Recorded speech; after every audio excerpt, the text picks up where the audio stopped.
Next day evening Brindavanam போகலாமா? இப்போதைக்கு பிருந்தாவனம் போகிறது ஒர்த்தா இல்லையான்னு கேட்டால் இப்போதைக்கு நான் ஒர்த்து இல்லைன்னு தான் சொல்லுவேன்.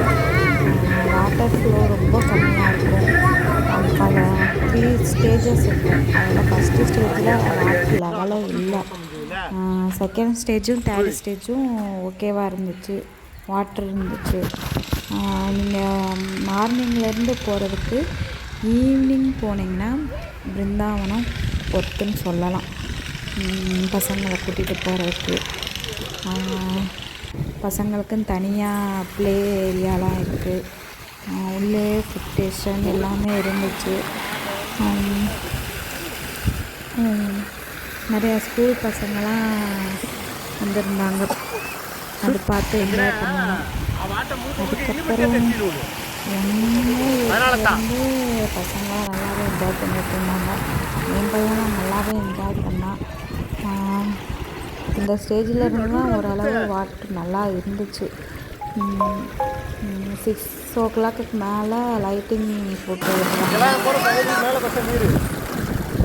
ஒவ்வொரு ஸ்டேஜுக்கு ஏற்ற மாதிரி ஃப்ளவர் டெக்கரேட் பண்ணியிருக்காங்க. ஃப்ளவர்லாம் போடவே ஆரம்பிக்கலாங்க. ஒரு ஸ்டேஜாக போகுது. அப்புறம் லாஸ்ட்டு ஸ்டேஜில் தான் கொஞ்சம் இன்னோவேட்டிவாக பண்ணியிருந்தாங்க.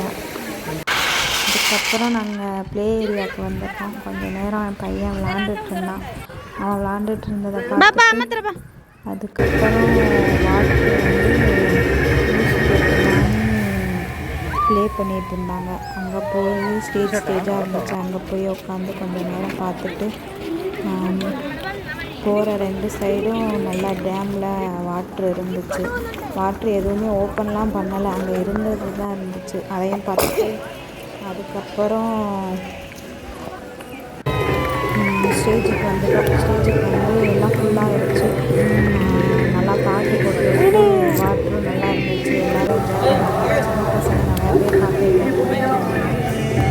பார்த்து முடிச்சுட்டு நாங்களும் எல்லா லைட்டும் போட ஆரம்பிச்சிட்டாங்க. அந்த லைட்டிங்லாம் பார்த்துட்டு ஷார்ட் வந்து சாப்பிட்டு நாங்கள் தூங்கிட்டோம். ஓகேப்பா, இந்த வீடியோ பிடிச்சிருந்தா லைக் பண்ணுங்கள், ஷேர் பண்ணுங்கள், சப்ஸ்கிரைப் பண்ணுங்கள்.